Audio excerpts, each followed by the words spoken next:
lot of mothers, we are the most isolated people. For me, there was a problem, but it had nothing to do with any of the signs. Actually, the sign that came to me that something was not quite right was my daughter, who I would call and she would turn, stopped turning, stopped answering her name. My mind was going to my daughter is going deaf. I start seeing signs of your child that something is wrong from as early as maybe, 6 months or a year. Nobody will give you the diagnosis. They'll tell you to wait until the child is 2. I noticed for my daughter at 13 months. The early signs or behaviors that parents should be looking out for in their children who may be autistic. Early intervention is key because once you now know that this is where you're going, then you need to contact the team. You need to contact the people around you to help you start putting support in place. I focused my attention on just my immediate family. I blocked out my extended family.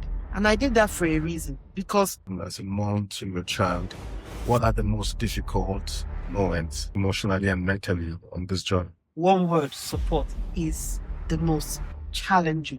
95% of families with children with autism are divorced. The men pick up and go. They can't handle the stress. What moments of joy and breakthroughs reminds you that your daughter is beautifully unique beyond autism?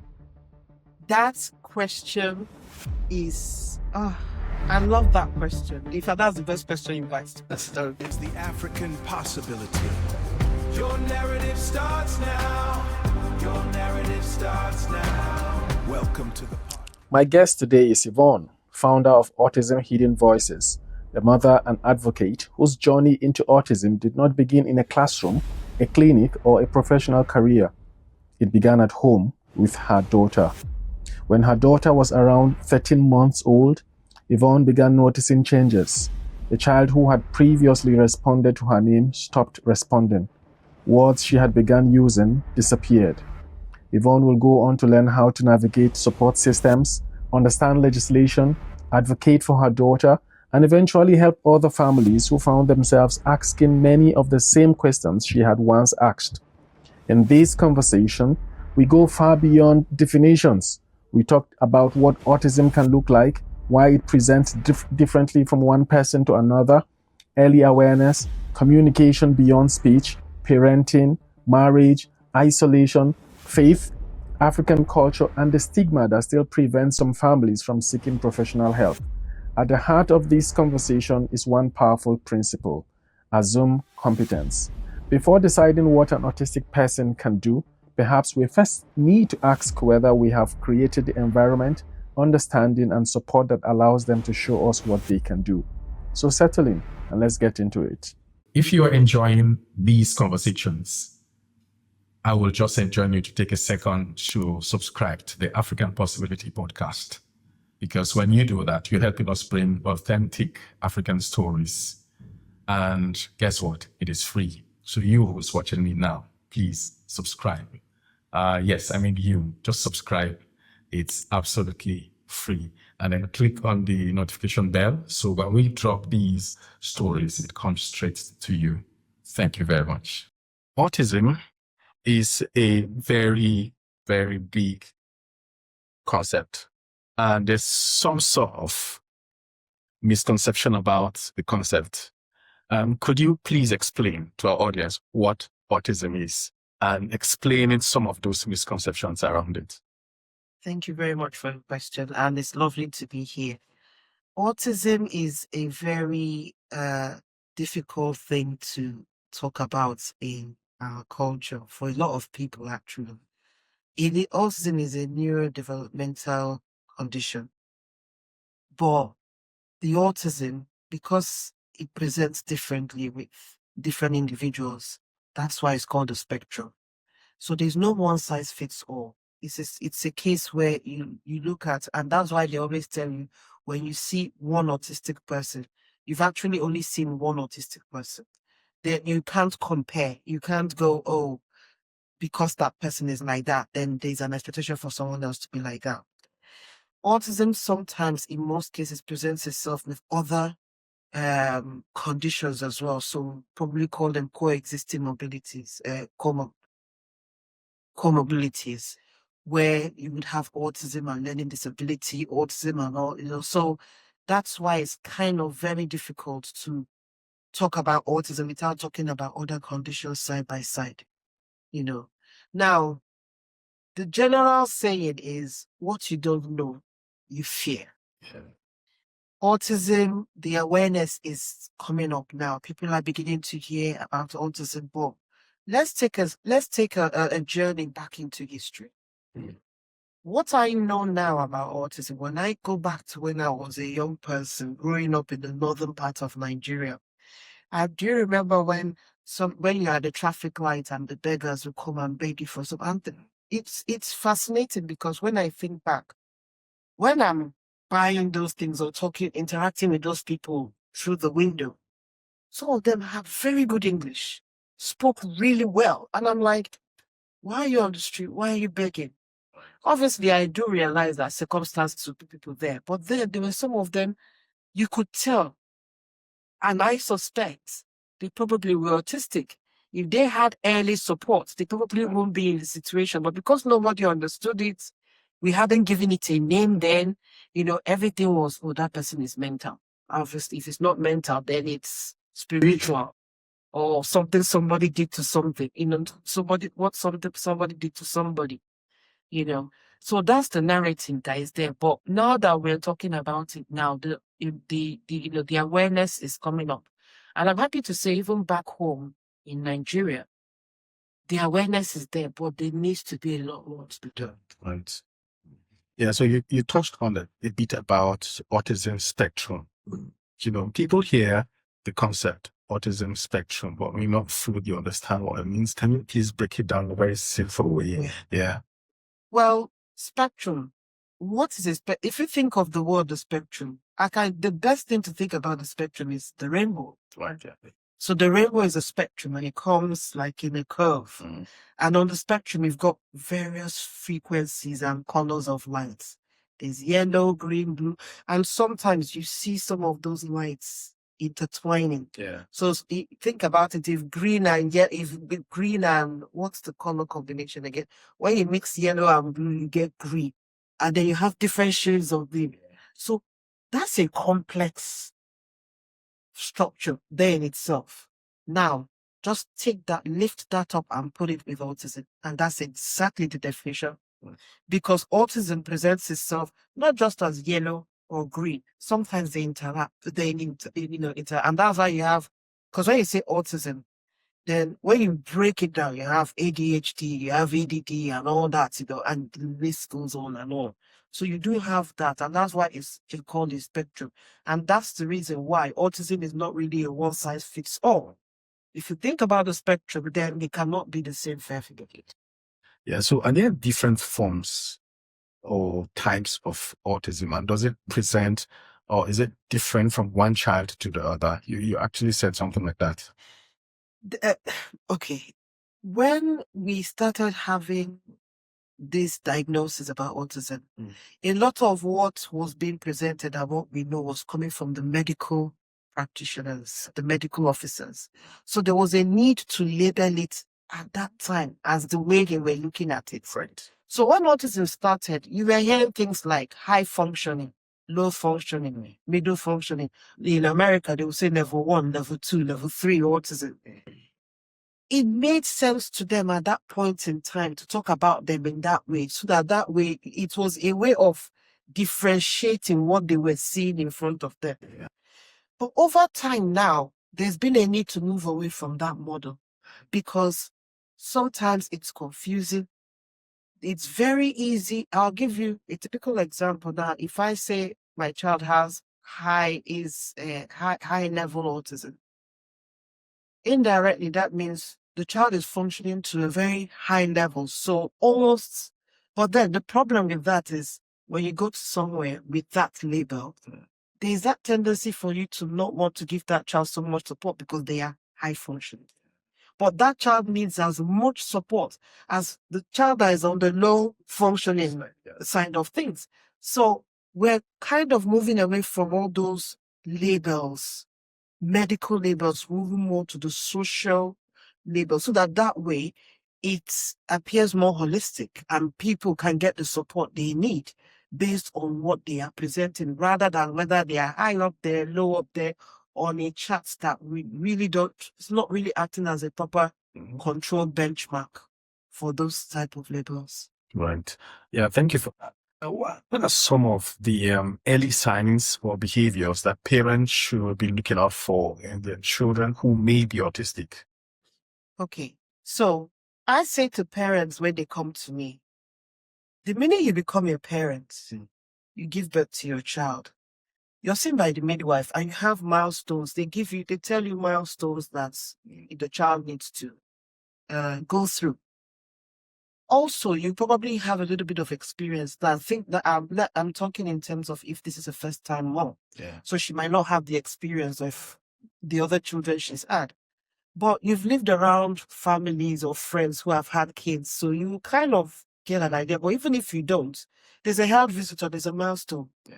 The moment you think, and your gut instinct, that's why you've got maternal instinct, that gut is something is wrong. Just go and find out what the problem is. And I think that's it, because it's easy for me to run out a list of things and say, oh, these are the signs. But actually, your gut tells you something is wrong way before you even start seeing some of those signs. So I think for every parent, if things don't just quite add up, ask. I mean, there's no point. Go check it out. If there's not a problem, then at least you're happy that you did go and check it out. Because if it's easy for me to say, okay, if you see a child flapping or a child covering their ears or swaying or swinging or steaming or making hums, these are the typical signs that they say. But the truth of the matter is, what if that particular child doesn't do that?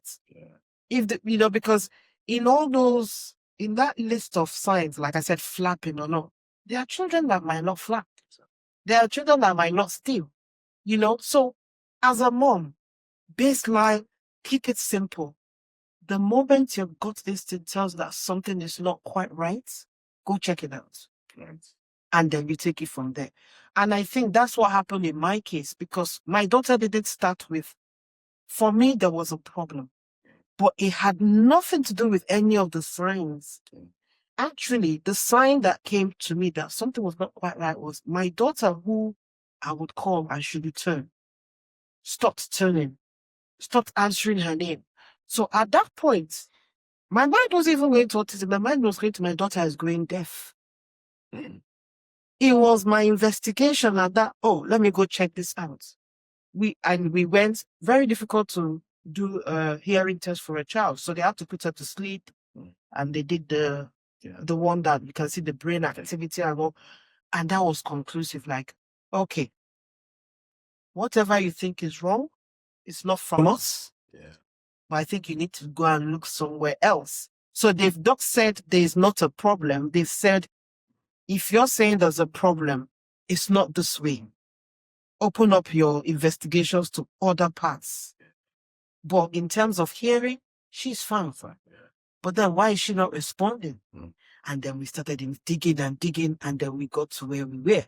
Right. But if I was sitting down waiting for the signs would have come maybe a year later. Yeah. And at that time, sometimes it might be too late to start doing something.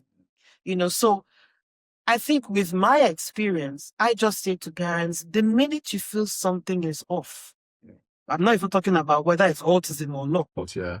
Just go check it out, because sometimes that investigation leads you to that. Yeah, so I'm going to come to your daughter. Yes. So, because you're jumping the gun. But it was easy to use that that example. Yeah. So because of what you said, now I'm just thinking to ask, at what age do early signs of autism begin to appear in children? And why is early awareness important? Okay. You might start seeing signs of your child that something is wrong from as early as maybe 6 months or a year. But you don't get the diagnosis, nobody will give you the diagnosis. They'll tell you to wait until the child is 2. So 2 is the age that the doctors will say, yes, because by that age, it's easy to see, is it actually it or not? Yeah. But some parents would know way earlier than that. So the answer to that, there's really not an age. Mm. And that's why I keep going back to the fact that once you feel something is wrong, just as early as possible. Now, early intervention is key because once you find out or you now know that this is where you're going, then you need to contact the team. You need to contact the people around you to help you start putting support in place. At a very young age, the brain is still malleable. Yeah. You can structure, you can put in place so that the child starts learning. Yeah. And that's when their brain absorbs as a sponge. So if you think about it, when you say early intervention, means early intervention of putting things in place to be able to guide the child towards where you want the child to go to. And that's just why it's early intervention is key. That's not saying that if you come late, nothing can be done. It's just, it's easier. Yeah. Yeah. Yeah. So tell me about Autism Hidden Voices. Yeah. Well, when my daughter had the diagnosis and my journey started, I was doing everything possible to help my daughter. And obviously, I had my daughter not here. So when I moved back to the UK, obviously I moved back because she was born here and she needed support. So I think I was somewhere in Asia at that time, and they said, "No, you need to go back so that you can get this. She needs support." And they didn't have much out there at that point in time. So I had to come back to the UK. And but then on getting here, the support is there. But then you have to fight for the support. Now, initially I was like, okay, maybe I'm going to fight for something extra, But I found out that no, you actually have to even fight for the basic support that is there. And it's all to do with what you know. Information is power here. For you to get everybody tell you there's information, but when you go, there's so much information and so much misinformation. Right. You've got to be careful. Now, if you don't have the experience, which information is right? Which information is wrong? So now, as a parent, you need to position yourself to be in the right place with the right people so that it filters the good information from the shaft. Yeah. And then you can now go and do what it is you want to do for your daughter. So very quickly, I had to start positioning myself in groups, in places where I'm aligning with people who are going through their journeys, and it made things faster. It made things much easier for me. It saved me from going, there's information out there, the latest trend of what can cure autism. Oh, you want to jump on the bandwagon. You don't want that because very quickly, your money will run out. It's an expensive. And autism is an expensive business. Everybody's jumping on the bandwagon. You could be telling me the truth, or you're just telling me what I want to hear because you've got a product to sell. So again, and you're dealing with vulnerable parents looking for hope, who are looking for some help. They will jump on anything. Yeah. We are the most gullible set of people. You want to market and make money off us? We are the first port of call, you understand? Which is so crude and unfair if you think about the ethical reasons behind it. But it is life, it is what it is. So when I started my journey, I started to fight. Operative word being fight. I had to start for me, I look at it like this was a new lease of life. This was a different life altogether. I had to start learning about the rules. I had to learn about the laws. I had to know about my entitlements, what I needed to fight for. When you're fighting, it has to be the right words. When you're filling the forms, it has to be filled a certain way. It's an art in itself. Yeah. The conversations, the communications is an art in itself. So it's one thing to say, I want to go and apply for this, but you have to know how.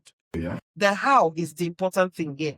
So when I started fighting, I win my cases, and then people were like, oh my God, tell me what you did. You help one person, that one will bring 4 people. Over time, I found it suddenly just blew up to I was just a parent with multiple people on my phone blowing up. Oh, I need help. I'm like, this can't continue. I'm just a mom doing my thing. So we decided this needs to be a group. Yeah. When we started as a constituted group, we weren't sure which way we wanted the group to go. But then as the group started to get bigger and bigger, I felt, no, I think we need to be a charity, because I think I needed the recognition in terms of we need help. Obviously, with charity, we need funding, we need all these things. So, and that's literally how Autism Hidden Voices came about. So the group literally set itself. I didn't set out to create a group. The group, there was a need, and the group came together for that need. Right. Yeah. Well, that's quite interesting. Because I was going to ask you to take us to the very beginning. At what stage or at what age did you start to notice the early signs in your daughter? Okay. They said to notice the child, you need 2 years for diagnosis. I noticed for my daughter at 13 months. 13 months, because her milestones were perfect. She was and don't forget, she's my 3rd child. So I've had 2 other children before. So at least as a mom. You observe all these things. The 1st child, 2nd child, the 3rd child. Around 13 months, what's going on? I noticed a regression. In my daughter's case, she was absolutely fine. Come 13 months, what she used to do, she stopped doing it. So some parents would tell you they had a child and then the child just went. I was one of those parents. And the time that this happened for my daughter was around the time that I gave her the MMR. So again, I was one of those parents that believed that she had the vaccine and then she had a regression. So I said 13, about 13, 14 months was when I gave it to her. And shortly after I gave it to her, we had that regression. So there's an argument to be made. There are parents who didn't vaccinate their children and then they're autistic or so. That's fine. But in my case, I gave her that, and literally roughly about 2-3 weeks or roughly a month after, she used to say, Mama, but she stopped saying it. She stopped turning to the point that I was hitting the pots behind her head and she didn't even flinch. And that's why I thought she was going deaf. Hence, going to go and check for deafness. So at that time, she didn't show me any, there was no autistic sign. There was no flapping. She was normal, eating well, crawling, walking. They had visitor. I still have her book. When I go back, there was no sign whatsoever until that. Then all of a sudden, she was losing the speech that she had. So for me, it was the other way around. And I was like, something's wrong. Something, and that's when we went and we checked out the deafness and it was not that. Then the investigation started coming. And then I remember the doctor saying, have you heard of autism? Now, I had heard of autism then because I had a friend who had an autistic child. He was a boy. But he had, what I knew of him, he was on the high, like using the terminologies, high end. He had, he had behaviors. You have to calm him down. So this is what I knew of autism. So when she told me, I literally looked at her and said, which university did you get your degree from? Are you sure you're a qualified doctor? I think you need to go back and get your money back from the institution. My child is not autistic. But to me, that was the knowledge I had of autism. I didn't know it was a spectrum. I thought, because I was like, my daughter is so quiet. She said, that is aggressive. It was aggressive. I've seen very. And that seems to be the first reaction. Parents. Yes. Yes. No, but let me tell you where the slight difference is. I knew there was a problem. Yeah. Then, but what was the problem? Yeah. The reaction is different to a parent who is getting that and is like, no, there's nothing wrong with my child. I really want to make that distinction because when there's a parent who knows something is wrong and is willing to work with what is wrong, the conversation is very different from denial, outright denial. But those are the stages. When you get the conversation, a lot of parents going to, no, that's not possible. That can be this, that can be that. My denial wasn't that I wasn't denying the autism. It was the fact that I was denying that it was autism, because at that stage, my knowledge of autism was that boy. Yeah. So I wasn't denying that it's autism. I was denying that it's autism because of what I did not information. Now, if I had the information I had now, I would have said, oh, okay, what next? Yeah. But when I said that to the doctor, that's not, and she said, listen, autism presents itself in various ways and everything. I didn't want to listen to her, but I went home and I did my research. When I did the research, it echoed with what she had. So when I came back to see her, I said, I apologize because my knowledge of autism was limited to my experience of my friend. But after what you said, I did a deep dive, and actually, you're right. It does correlate. So now that this is what we think this is, and she said to me, I'm telling you this off the record. I'm not allowed to diagnose until when your child is 2. But from what you're saying at the signs, it's looking that is heading towards autism. So that's so it wasn't like I was getting the diagnosis. This is, it could be. Conversation you had. Yes, it could be. So I kind of quickly, and I came back and I'm like, okay, so what now? And then we started having the conversation. Any intervention is key. Let's see what we can get for you. She referred me to another doctor until I met a British doctor, and he said to me, I don't want to separate your family, but I think you need to go back to England. You had this child in England. I said, yes, said you need to go back to England so that you can get the team early intervention. Where were you at this night? I was living in Brunei, Darussalam. So I had to go back home and have that uncomfortable conversation with my husband. And even at the time we were having the conversation, we said, then as a family, straight away, you could tell that, okay, things are going to change. So I was like, okay, I'm going back. But even to my husband, he was still thinking that, oh, I will go back, but I'm coming back. It's just, they will treat her and then we're coming back. I didn't want to push it. I let him have that belief, maybe if that's what he can handle at that time. I knew it was more than that, but I left it at that time. And I wanted, as we go along, then he will understand. So we bought a ticket. Obviously, he bought a return ticket. I didn't say anything because I kind of knew that I'm not coming back. I will have that conversation again as, okay, how are we moving forward from this? And that's the boys. I just went with her. So my mom lives in the UK. So I already contacted my mom. My mom had already started booking appointments. So that by the time I come, I literally have like 3-4 days to just rest and then back-to-back appointments. So that's me being proactive. So I was one of those moms like, okay, fine. You've got it. You've got this. I think for me, it was like, okay, what next? Let's go. I didn't have time to think or grieve or worry or, oh, why me? I didn't have that time. I did that later. But for me, it was action. And literally, it's funny I'm saying that now because I don't think I have stopped since I said that. I'm still on the go, But that's literally, for me, that was my reaction.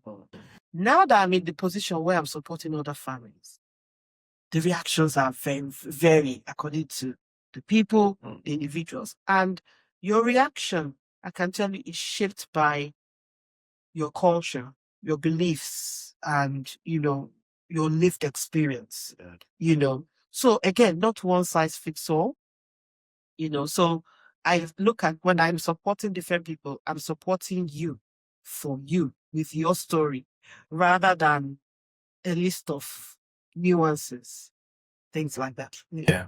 So what was the reaction, or how did your family and friends around you responded when autism became part of the family? Okay, that very good question, and that's where the biggest hurdle is. So when I mentioned it to my husband, obviously he couldn't comprehend, I mentioned it to my family, my mom, my dad, and everybody was like, what is this? And I think that it straight away, everybody was like, is it treatable? What does it mean? And I was like, I'm still coming to terms with it myself. So this is all the information I can give you, you know. This was what year now? Oh, my daughter was born 2001. Okay. So we're talking around the Okay. 2000s, exactly. So it's one of those things where people like, okay, what is it? You know, how do we do it? Now, my mom is a nurse. So I think she was also looking at it from a medical point of view and all. I was lucky because at least my immediate family was like, okay, what is this? Let's have a conversation. How do we go about it? Is there any way we can help? You understand? But I focused my attention on just my immediate family. I blocked out my extended family. And I did that for a reason, because the more voices you have, the more people try to get into your head with their beliefs and fears and all. And at that point in time, my focus was my daughter needed help. I didn't need an auntie and uncle telling me, no, let's take you to, because again, don't forget my lived experience with my friend. She told me stories. With my friend, she had, again, like me, her family. Her mom was in the UK and all that. But she had, from her in-laws, she had her sister-in-law tell her that, oh, autism doesn't happen in Black people. So either she's not saying the right thing or she must have done something. Again, blame game. They must have done something when you were pregnant for the child. Oh, bring him back to Nigeria. Let us pray for him and let us. Do you see what I'm saying? So I had all those stories. So when it came to me, and I was like, oh, what are the chances that it's come to me? I think I was very prepared not to have those conversations. I needed everybody to stay in their lane and let me. And it's so unfortunate, but it's almost like, even with the families I support, I know that is always their fear, because the families literally restrict the moms. Oh no, don't do that. It's not possible. In our religion, it becomes about what they are and what they are not, rather than allowing mom to be able to get support or supporting that family with their child. So I always say to new families, the minute you get the diagnosis, do me a favor, block your family. Literally block your family, but do it respectfully. There's no harm. And the reason why I say block your family, and I always tell them, and they're like, oh, they'll be so hurt. I'm like, no, you don't have to do it in a bad way. Just sit down and have a conversation with the family to say, look, this is new to us. This is something we need to find out. So give us time. Give us space. Let's figure out how to deal with this. But just be there for when we want to talk. Just support us morally. We'll feed back to you when the time comes. That allows you. So you're not pushing them away, but you're allowing to be able to do what you need to do. Yes, they will give it. And a lot of parents say, oh, they say this thing and my heart sunk. And I'm like, yes, well, you have to understand as a parent, they're coming from a place of ignorance. They're coming from a place of lack of knowledge. But again, that's why that conversation you need to have is like, look, let us do this. We're finding it out. Whatever you find out, please write it down also. Don't tell me, because while I'm telling you, it hurts when you say certain things. Yeah. And the way I'll react to you, you wouldn't like it. It's because I'm trying my hardest. It's new to me as well. But sometimes in the process of you trying to help me, your words are actually hurting me. And that conversation needs to be had once you have that diagnosis. It's called hard talk. You need to have that hard talk. It's like, this is what it is. You're either with me or you're not with me. If you're not going to be with me, then please stay away. Let us focus on this child. That talk needs to be had. And I had that talk with my family. I said, look, right now, this is my new life. Things are different. I need to figure out what to do with my child. You either support me or you don't. And even after I said that, when some people said, our families, that's who we are. Even when we say that, they still insist, no, my way is right. The minute I made my points clear, That was it. To me, that was it. Then I let everybody be. But some people took it upon themselves that, regardless of what I said, they felt they had a say. That's when I showed them the hard talk. I now translated the hard talk to hard action. I blocked them. I block you. You know, I have relations who I haven't spoken to in years. It was very intentional. I don't have anything against them, but I needed to do that because I needed that space. Because for me, I knew automatically I would only get negative words, negative energy from them. So you know your relatives, you know your family. It's not that you don't know them. Have that hard talk. If they're still not going to do it, then translate the hard talk to hard action. And then come back and beg for forgiveness. I will beg you later. But for now, I need my space. Because this is hard enough as it is. For you to want to come and be talking to me about spiritual life. If you want to help me spiritually, stay in your room and pray do whatever it is you want to do from far. I appreciate it. But don't come to my face and disturb what I'm trying to do. You know. So that's it. Unfortunately, it's hard, but it has to be done. Yeah, I can just only imagine what you have gone through. Yeah. So as a mother, and as a mom to your child, what are the most difficult moments, emotionally and mentally, on this journey? Support. One word, support, is the most challenging. And when I say support, now the support comes in various levels. The first support is your partner and your husband. That's the most difficult support. Because if you have a partner that doesn't understand, goodness me, if that breaks down, every other one there, even if it's nice, even if they are great, that hurts and pain that the person that you vowed and voiced and everything is not giving you that level of support. That's where the pain is. Now, when I come to that support, now let me explain that. He is also dealing with it in his own way. So you also have to give him time. It comes through. There are people behind his back. You're the man of the house, cultural. The first thing I notice with a lot of men, once the diagnosis comes, their egos are bruised. I'm the man of the house. I'm the chief, and all that. Autism doesn't happen in my family. This is the kind of narrative you hear.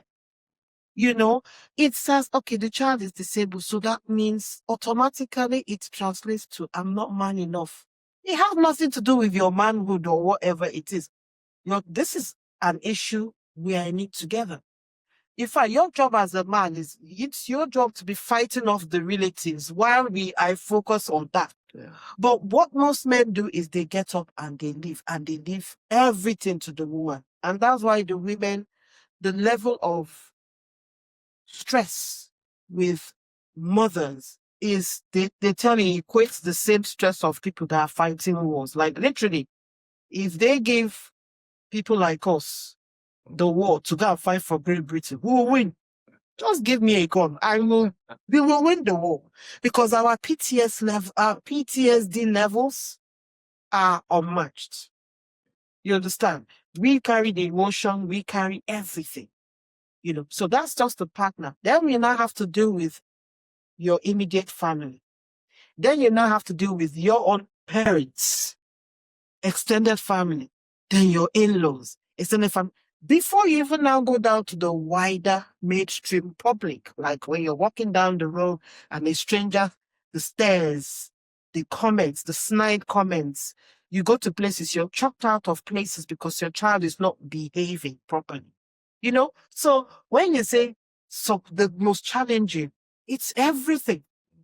Because you're dealing with a child that has to conform to a society, to society's expectation.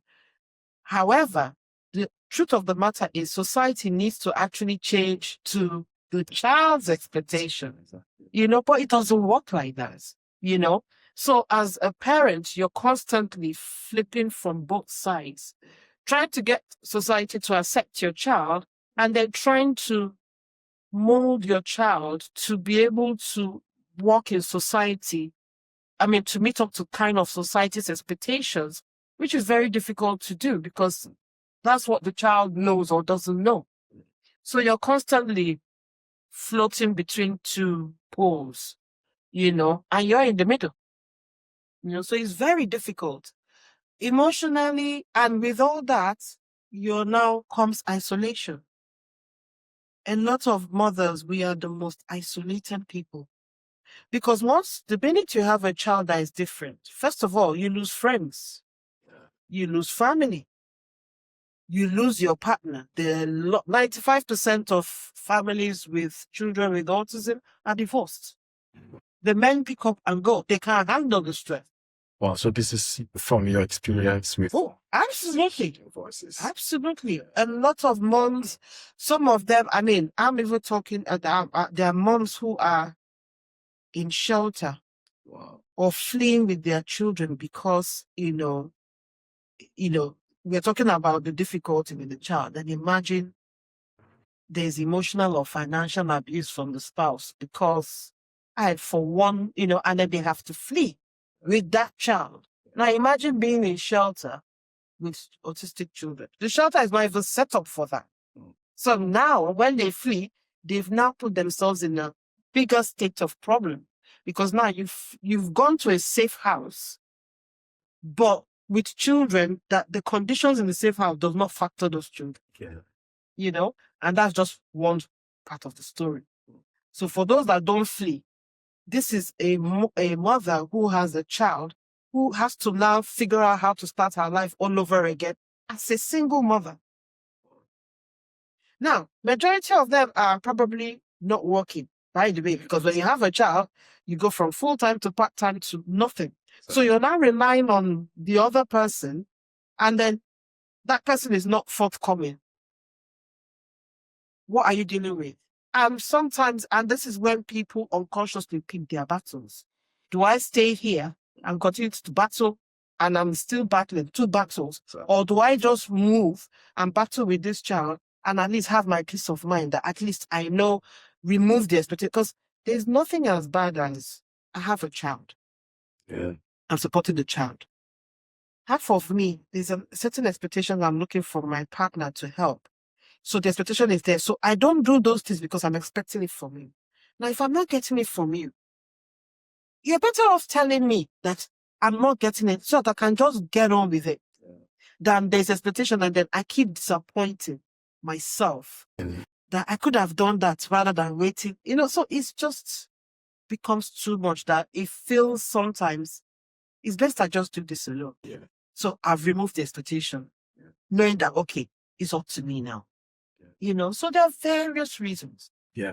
When it comes to autism here in the United Kingdom, it seems to be just some bit of support and early intervention and all of that.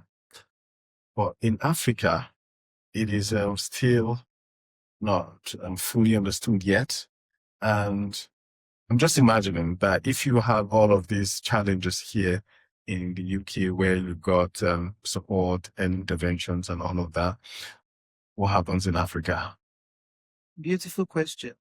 Now, obviously with Autism Hidden Voices, we do reach out to Africa. So I do have people that we compare notes in Nigeria, in Ghana, in other, and we do have, I love the beauty of what we do because now we do Zoom sessions with those. I've had a friend, she's a teacher in Lagos. She literally booked a Zoom call. She wanted me to educate her teachers. So after school, they stayed behind and it was, I did a presentation and it was very interactive. Okay, oh my God, the questions were just kept coming. Now, this is the thing. Yes, in Africa, we don't have the resources and obviously the awareness. I'm happy to say the awareness is there, but the awareness, they are in pockets. Exactly. Okay. And the awareness have come from maybe people who have actually come here, studied, and they've taken it back to have implement. Also, the awareness has come from parents like me who are helping their children and want to talk about their experiences. So this is what's happening back home. And so you have pockets of, so is there awareness in Nigeria? Yes, there is. And actually, when I went to Nigeria with my daughter, I think about 4 years ago, so I was blown away with our lack of resources. It's still, it worked. I'll give you an example. Traveling through the airports. I flew through Abuja. I went to Lagos. I went to Port Harcourt. And I think I went through Enugu airports. The help I had, the special assistance help that I asked for was beautiful. Second to none, in fact, I almost say it was even better. I know people are going to argue with me on this, but I'm telling you my story and my piece. And actually, I stood in that airport and I congratulated the staff. And I said, this is amazing. And I had a conversation as well. And they said to me, look, it's needed. There are a lot of people flying in and out. So the need was, can we have something like this? We need help. We need this. So, and that's why they had to put these things in place. So they quickly realized it. These people need a different line. The minute you step off the plane, they are helping you with your children.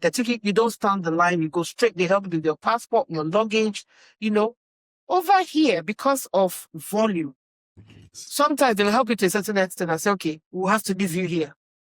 They don't take you all the way. There's nobody helping me with my luggage. No. So I think what I see now is using our strengths as a people to our advantage. Let me tell you a story that will help explain my point. Yeah. We had a Zoom session with Autism Hidden Voices and my contact in Nigeria who runs an organization with the UK police and with the Nigerian police. And the conversation was about eloping and wandering. Children that elope and they are found dead in waters. And so normally with a lot of autistic children, there are some that just wander, run out of the house. They will either run through the window and they run, into the environment. Now, over time, it's said that because of traveling, they've probably identified a favorite spot, like a park or a train, depending on their interests. But 95% of the time, when children are missing, there's this need to find the nearest water source because they're attracted to the water. Obviously, they love swimming. So when children are missing, one of the first things that is being looked at is, where's the nearest water? Because that child is probably running to that water to go and play. Do they know that they have to learn how to swim and all? And then they go into the water and drown. So this is why the emphasis on teaching these children how to swim becomes very important now. So that even if they fall into the water, it buys time for somebody at least to see them and rescue them. So we talked about wandering. And we talked about the differences, what's happening in Nigeria. There are autistic children wandering in Nigeria. But the difference is so funny and laughable or beautiful as a Nigerian that I'm proud of. And let me tell you what the difference is. The difference is just the fact that we like to poke our nose in people's business. We are a nosy bunch. But it's working to our advantage. In Nigeria, a child is walking on the street. My God. Go. Where's your mother? Where's your father? Hold that child. You see where I'm going with this? Our culture, our hospitality, we are a people's person. A child cannot just cross you and then move 2-3 minutes you wait. There's nobody. Who's picking me? You understand? And we have that conversation. Here, a child is moving with the laws. Oh, don't touch the law with all the rules and regulation. You don't want to talk. You could be a pedophile. You could let it all say now. You could even get arrested by being in proximity of the child. Exactly, yeah. So who wants to know? They could report, oh, I saw a child, but by the time the police comes, the child is gone. Very few people would help. And don't forget, there are people that probably out of helping has actually got them into trouble. So that's why we don't have as many cases back home as here because of that, The community. the communitarian value, you know. Again, as a community, we also, yes, we don't like this disability. We don't know what it is. It's broken. It is not right. But there's also that need to, let's push the child to help. Let's push the child to help. Even though we don't accept it, but we will expose that child to everything just to help the child. Yeah. We're going for a party. It's noisy, it's crowd. Are you going? Will you not say you're not going to the party? Oh no, I'm staying back home because it'll be too loud. There seems to be a very soft pedal approach here. Oh, it's too noisy. Oh, let's keep them. There's this tendency to want to mollycoddle them and put them in a box, which I understand, but it doesn't really help them. They need to be exposed to life, to know that life is not going to be kind to them, to be honest. If you're not there, nobody's going to be kind to them. So the sooner you expose them to that, the better for you. Back home, you're going for the party. I'm down well going for that party. Worst case scenario, there's an auntie that is holding your hand under her armpit and pinning you down. By the time they've pinned you down 2-3 times, you know that when you go for that party, you sit still. We can always argue that there's right and wrong about it, but that's not a conversation we'll go into. But this is where, with what I'm saying, you get to understand why this is the way it is back then. It helps in some ways, it doesn't. And I can tell you, if we had the resources that we had here with our community, we would actually go a long way than what we're doing here. Because with my daughter now, with all the resources, the support and everything, there's one thing lacking: community. Yeah. She hasn't got friends. She hasn't got that community that is pushing her to do more. Yeah. When I go home with her and she sees her cousins, extended family, yes, they know she's autistic, but they start pushed to auto. I see her do things that, oh my God, I didn't know she could do. So it's almost like I've got all these resources, but I still want that one factor.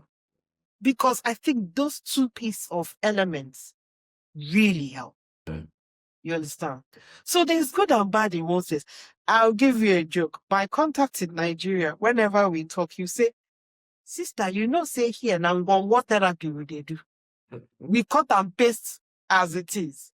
Because there are no resources, the providers back home, they don't have the ability, and like I said, they have resources to start creating a program per the person. Yeah. So for them, they have to just create a standardized. Yeah. So if I'm a provider in Nigeria now, I'll tell you, pay me 10,000 and you get speech therapy, occupational therapy, this therapy, this therapy. You might not actually need speech therapy, or you might not even need, but because that's what I have, you will take it, whether you like it or not. That's why between the two of us, we call it Ungwongwo therapy. But I say to you, Ungwongwo therapy still works.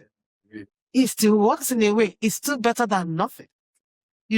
So don't knock it until you actually try it, And it's lovely because that guy, he actually trained here and went back home to establish. So he can see both sides of the coin.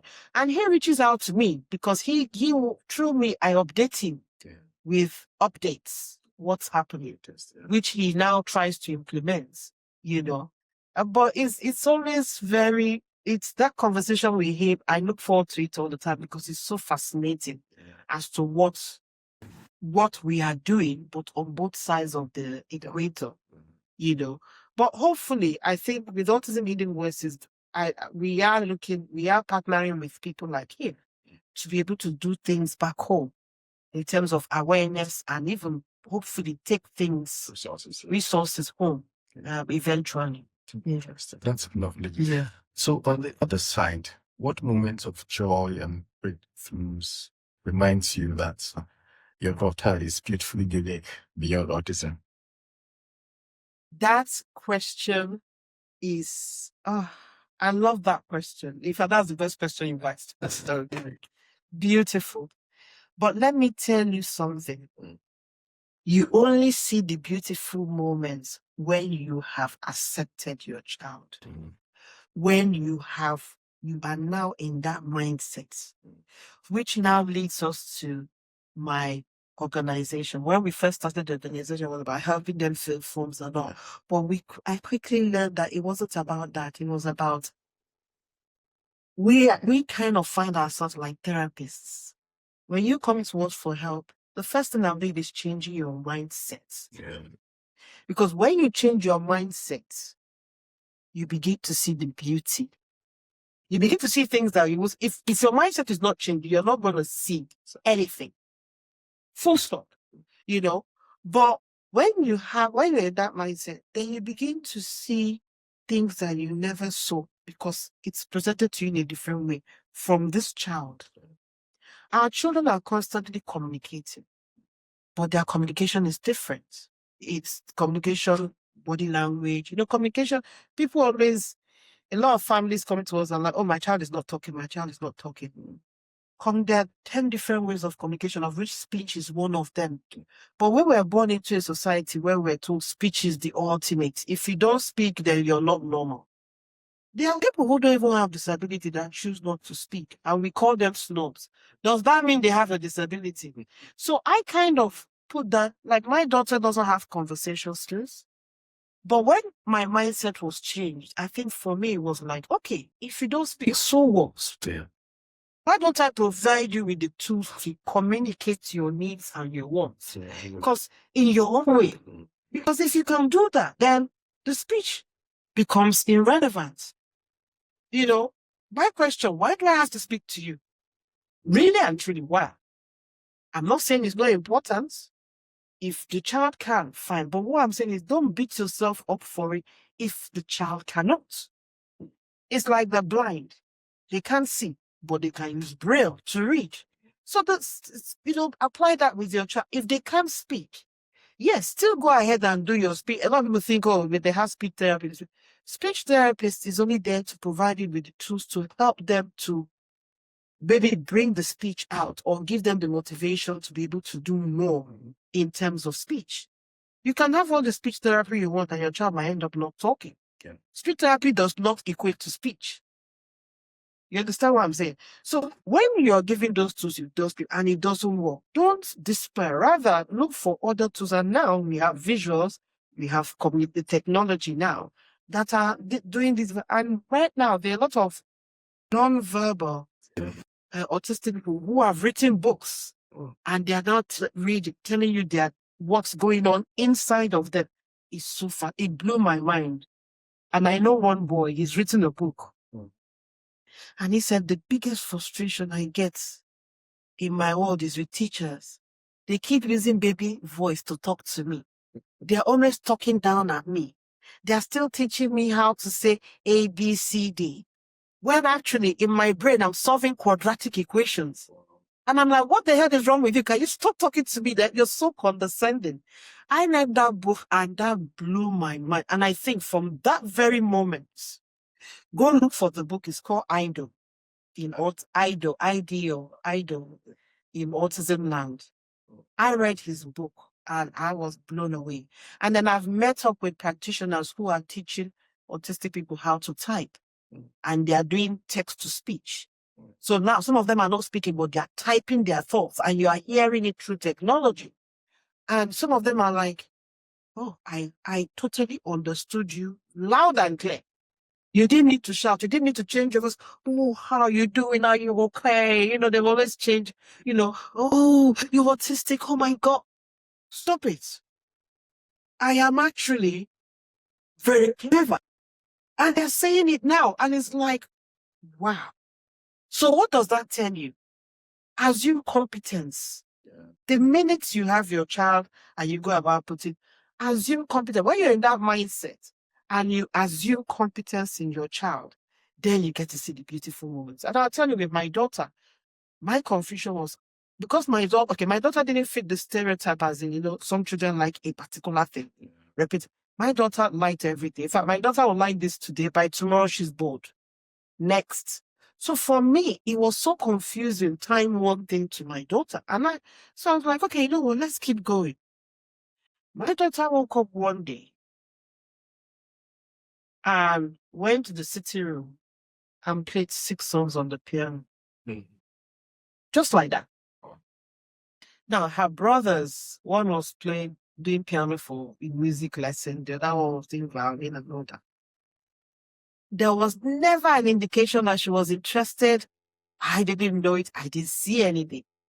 We didn't know that wherever she was observing that boy. We didn't know. We never saw her. And then she just went straight to the piano one day. I was not even there. I was in the kitchen. I was cooking. And then I heard the piano, and I thought it was my son. But then my son came in from another door. And he literally came in and like, please have the piano. I'm like, I thought you were there. And we all ran out. My mom was at home. We all ran there, and that was her sitting down, playing. And even she made a mistake, she corrected herself. Her mouth dropped. That was the biggest eureka moment I had. When were you interested in music? Where did that, how did that, there were so many questions. I'm like, okay, is this what you like? Is this what, okay, as a mom now, straight away, I'm like, okay, music is our thing. The next conversation, how do we move this? How do we translate this skill to her, moving it forward? Is this what her career, do we make this a career now? Is this something, there's so many questions. Is this just something that she will not like tomorrow? Yeah. Again, the conversation changes all the time, So those are the beautiful moments. And she taught me a lot. Because before I had her, I was ambitious. It was all about work, degree, how much money I'm making, how I'm trying to elevate myself, promotion and that. And then I had her. And I started this journey. And she taught me how to slow down. She stripped me of all those expectations and ambition. My God, there's the bill. Where's the promotion? Where is the, all the degrees and certificates, they're chopped up in a box somewhere. I don't even know where they are. My life changed. She actually changed my life. I started to begin to notice the more important things. It was about life, living moments. All of a sudden, I now remember, there's grass outside my house. I never looked down. I'm using grass as the basic. I started to see things that were kind of more important. It was about connection. And actually, through her, as it started changing the way I was raising my boys, even though the boys were grown. It started to become about the more important things. Because obviously, with our culture, everybody had a degree. You must be doctor, lawyer. If you don't read, you don't. But still, and a lot of parents are still doing that with their autistic children. Their autistic children, because they are not reading. Let's have extra lesson for them. And I always tell parents when they come to me, okay, so you do all the extra lessons, and then what? Okay, let's say your autistic child can read and can write, and you do all these lessons, and they get all the scores. There's a big hurdle in front. Who is going to employ them?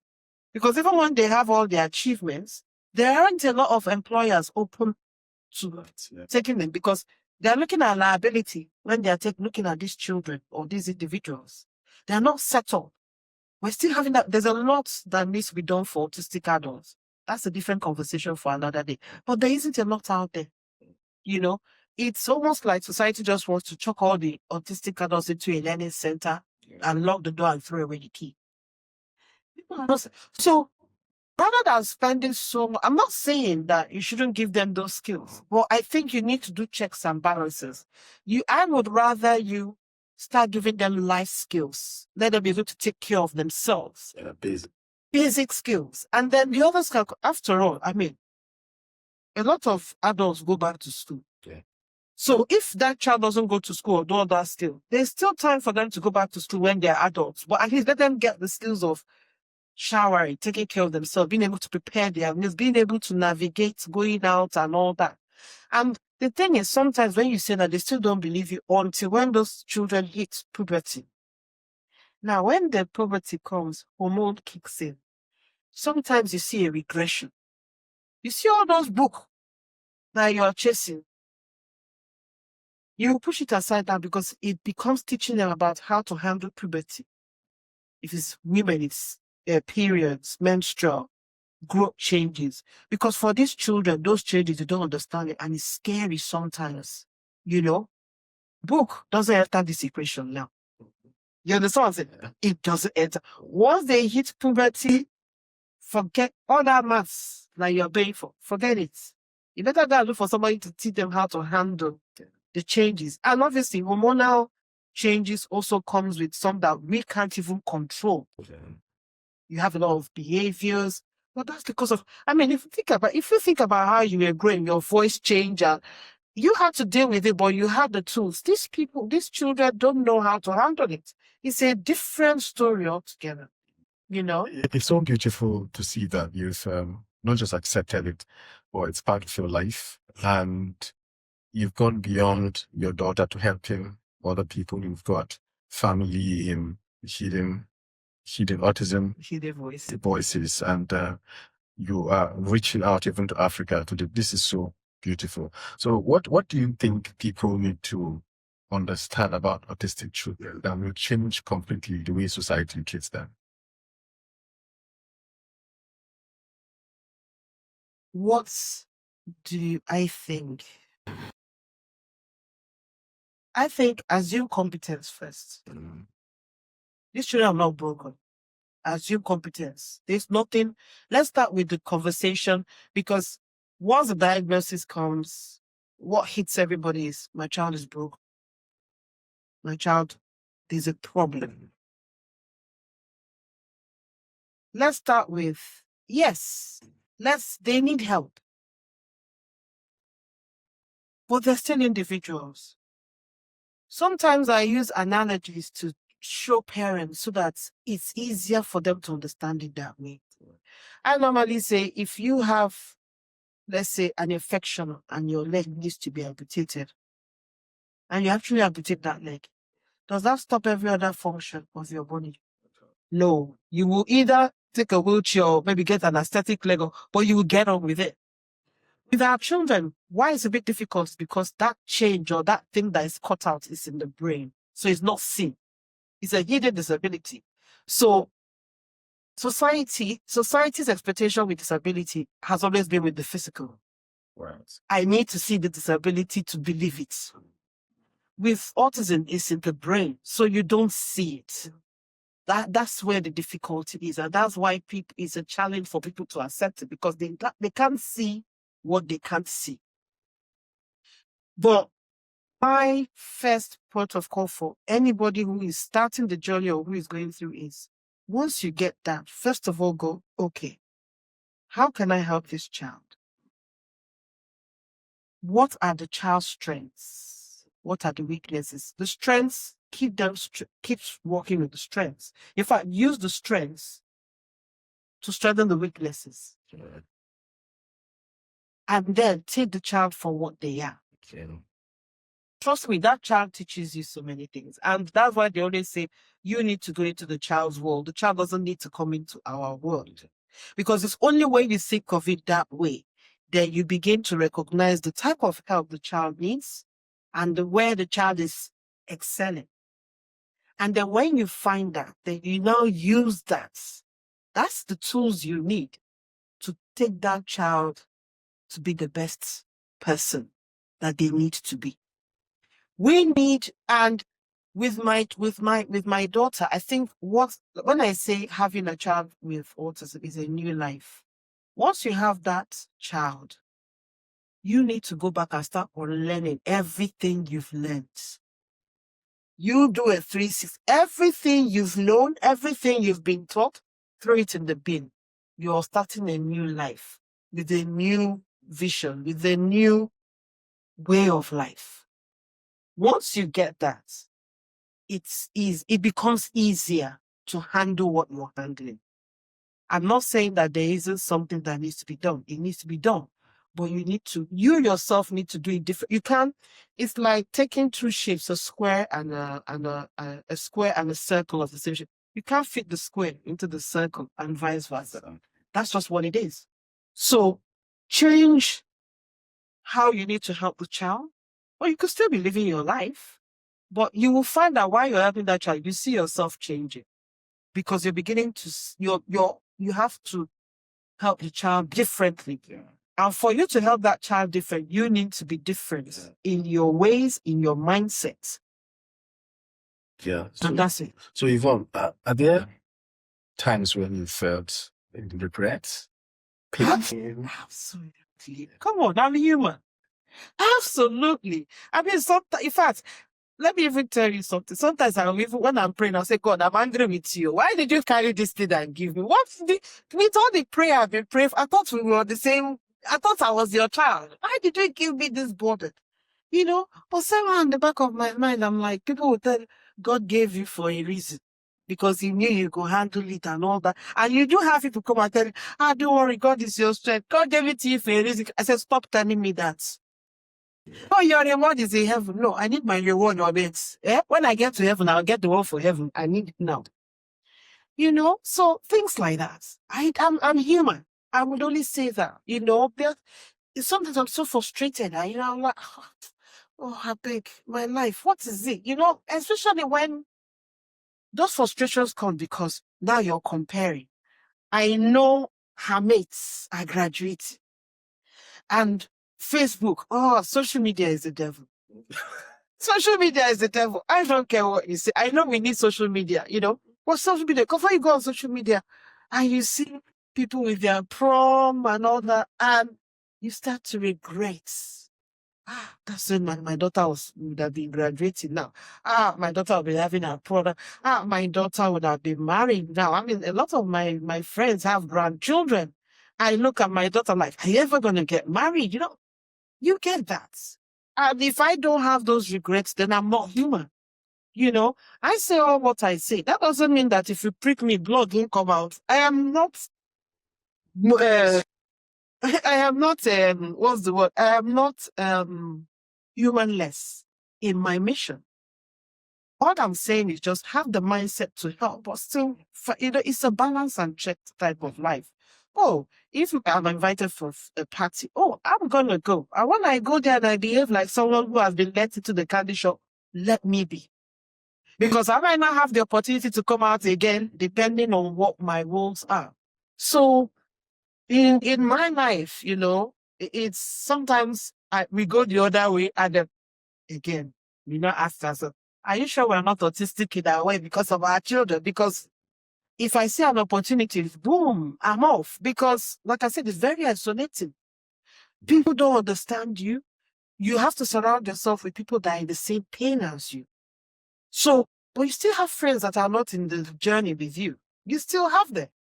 Yeah, but again, I mean, just listening to you, I still think because we've had this conversation, or not deeply. Yeah. But I know there are things you are really grateful to God for. You've got two amazing boys. You've got a supportive husband. Absolutely. You've got a family who love you. Absolutely. And well, earlier we're saying that some people do not even have this. Yes. Yeah. Yes. And I was just thinking about the fact that are there families that have got like 2, 3, or all the children are autistic? Absolutely. We do. And actually, in fact, there's this, you know, we talked about the awareness, the epidemic of the awareness and acceptance of autism. There's another one happening right now. I'm beginning to see a lot of, not just in the mainstream, but in Africans, in Nigerians. There is this new trend. We're now seeing families with 2, 3, 4 children in one family. And the thing is, when I'm supporting those families, I have to look at each child. So there's a family I'm helping. They have 3. Each child has their own report. I have to look at each child. The fact that they are brothers and sisters is neither here or there. Each of those children are presenting differently. So, for the mom, how does she cope? I'm dealing with 1, 3, 2, 4. And most of those mothers, regardless of, you can throw everything on the kitchen sink, but multiple is involved. Most of those moms are self-medicating.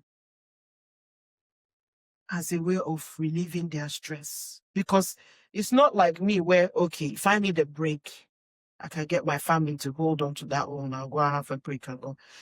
With those families, they could get someone to hold on, but then there's the other two. Or you get two, they still want. It doesn't work. It doesn't. Even if you have 4 children, I get 4 people to help you. Your phone is on standby because the phone call is going to come on one of them. You understand? So it's like, I mean, I'm here doing this podcast now. My phone is on me. But at least I have at least 1 or 2 people. At least by the time one struggle, the other one, you see what I mean? 4, 3. And it's happening a lot with our people. So now the question that we're having, in fact, I attended a workshop and I'm attending one next week about why are we having this? Why are we seeing this now in the Black and Asian communities? A lot. The first thing that comes to mind is intermarriage. Because now we need to go back to base. Intermarriage. In the North, there's a lot of intermarriage. People, cousins marry, each other, in the North. Yeah. Now, is it a Northern thing or is it a Muslim thing? Remains to be seen. It's a conversation that needs to be had. But for those communities where marrying your cousins, first cousins, is the norm, there's going to be a change coming. It's going to be very slow because this is something that's happened over decades. So that change is going to be very hard. But it's a very, very strong because even before autism, there was still disability, physical disability that was resulting from intermarriage. So that conversation has already been happening. So if that was the physical one, be rest assured that the mental one will even be bigger. So intermarriage, or is it something to do with our lifestyle that needs to be changed? These are questions that are being written down now. And these are the conversations we are having, especially for us that are running organizations now. And for me, I'm seeing this a lot. And again, some of the professionals going in to help these families, when they help these families, we are now coming back. Come, you're helping these families. We're beginning to see this now. That this professional are now telling me, we're beginning to see this now, and I'm beginning to wonder what's going on. So it's a very big conversation. And we really need to really think about it. Because now, if we comes down to the fact that it's intermarried, the community is ready to stop it. You know what it is to go to a community and say, stop marrying your cousin. Yeah. They will beat you. Well, in fact, they will shoot you. How dare you? Do you see what I'm saying? But, I mean, let's go back to when I was getting married. I remember I had to take sickle cell tests, HIV tests. But that was being put down by the church. And the church would say, well, we're not going to marry you because this problem. So, but then there's still the conversation as in what right has the church to do that? I'm in love. Why can't I? But the church is like, if bringing you together with the known genotype that there's going to be a possibility that both of you are going to be, there's going to, at the long run, make you guys it. Does it not mean we have a duty of care to warn you about that and do something about it before that time? So where's the right and where is the wrong? So you could see that even though the church, I mean, for God's sake, the church should be the one telling you love is love. So get married regardless. I mean, that's what the church should be telling you, because if you believe in God, we normally say with God, everything is possible. I leave everything to God. But God also gave you the tools to make decisions, to still make that life doable, peaceful, blissful. So if I know that there's chaos coming, are you telling me that if I have the tools, I cannot prevent that love? That love go down. You see what I'm saying? So are we willing to go with facts and science, or do we want to go with this la-di-da conversation. Oh, I'm in love. The butterfly is still butterflying in my thought. That. I will rip out that stomach if that's the case. You understand? So these are realities that we are facing. Oh, we have to, and just like you said, these are very important questions. And I think for now, the questions are more important. We need to start asking these questions so that we can come up with the appropriate answers. Yeah. Now, sadly, today people describe, I think more so from Africa, people describe autism as a spiritual attack, as a curse, or something demonic. How damaging are these beliefs to these children and even to their families? First of all, autism is spiritual. Resonates with the person who is saying it. Back home, how many people went to school? You have to look at the dynamics back home. There's still poverty is rife. God. Lack of exposure. What pains me as a person is the fact that all this is known, but it's actually the people who are exposed, who have the knowledge. They love that. They don't want change to happen so that they can continue to exploit those people and use those people for their financial gains. Think about it. If everybody is knowledgeable and exposure and exposed in Nigeria, I won't make money. I won't make money. Information is power. And information is money. So as a business person, as a pastor, I'm going to call up the pastors on this podcast because me and you guys, we have problems. And I'm saying pastors because I'm a Christian. I will talk on my own. I will not talk about the imams, even though I can equally say imams, okay? Well, pastors. Some pastors. I'm going to say pastors for now. Then the pastors can divide themselves. I'm not going to say some pastors. No, I'm going to say pastors. Because, and the reason why I'm saying it the way I'm saying it, I'm going to use one brush to start. I'm not supposed to, but I'm going to do it because I think this is a hard conversation. And I think if I say all pastors, the ones that need to stand up and say not all pastors will bring the narrative, will bring up the conversation so that these conversations will be had, so that change will happen. So I'm doing reverse psychology with you here right now. Yes, I know it's not all pastors, but I need to say all pastors. Right. Because I think by saying that, then people will come back and say, no, and then you started the conversations. Yeah. It needs to be had. And I think the pastors that know what I'm saying, they need to go and educate those pastors that are doing this. Because they are the beginning of our problem. When I'm supporting a family, there's a pastor behind that family telling them not to go for help or not to come to us for help. Do you know how many families I see? They see me once and they run away. You mean here? Here. They don't hear. If culture doesn't stop with you when you cross over into Heathrow, does it? You know, when you're in Nigeria to the UK, you're in Nigeria. The fact that UK doesn't change that you're in Nigeria. People come, culture is inbuilt in you. And this is why when Nigerians come to UK, they still behave like Nigerians. It's just surprising to hear because you expect that when you come here, there will be resources, interventions, support, and some of them probably gave birth to those children here. And it's so surprising to hear that they still go back to that spiritual path. Okay, seeking the appropriate help. I'll answer your question. Yeah.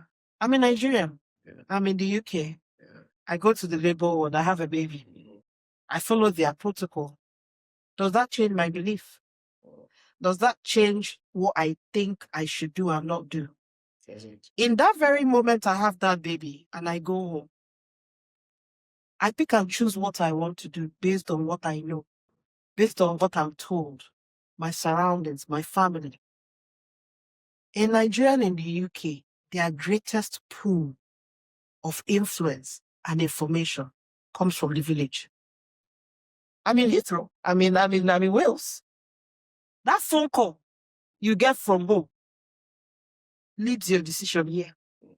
Unless you're the type of person that says, "Day your lane, may I dey here."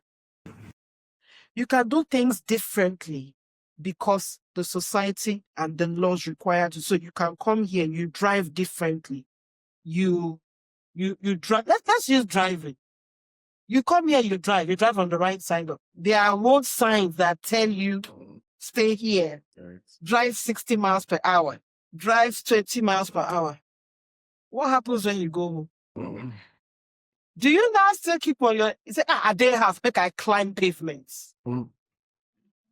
Why do you do that? Because you can. It's already incorporated in you.